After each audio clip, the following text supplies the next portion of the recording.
هذا الملعب، وانتهى بفوز ريال مدريد بسباعية نظيفة. هنا لدينا الكرة ممتازة، أول أهداف الجول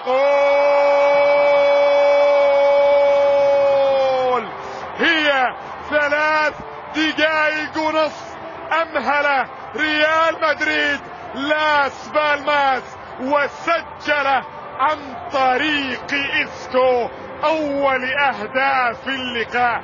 هكذا تأتي البداية عن طريق الملكي، ودائما هذه هي المباريات أن تتعامل معها بهذه الطريقة. شوف الكرة الماضية والضغط الذي كان عن طريق كاسميرو غاية في الروعة بالنسبة لهذا البرازيلي الذي يقدم مباريات ممتازة. الضغط الأول وبعد ذلك الأسيست والتمرير لإسكو الذي سجل أول أهداف مدريد من خلال سهرة الليلة.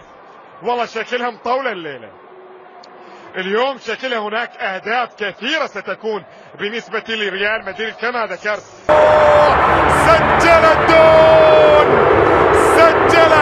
الدون الآن في مرمى لاس بالماس في الكرة الماضية. قال الدون والدون صادق، قال الدون والدون صادق: لست الشخص الأكثر تواضعا في العالم لكني أود التعلم. شوف الكرة الماضية، الله يا مارسيلو، الله يا مارسيلو، كرة غاية في الروعة على راس الدون ليسجل كريستيانو رونالدو.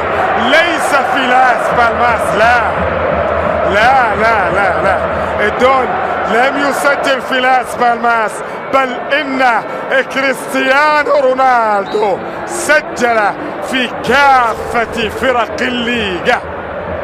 يقولون قبل هذه المباراة الماركة تقول بأن كريستيانو رونالدو باقي له فقط لاس بالماس ويكون قد سجل في كل. لدينا كم 5 أسماء موجودة. الكرة العالية بالراس، الله، جول يأتي لمصلحة لاس بالماس.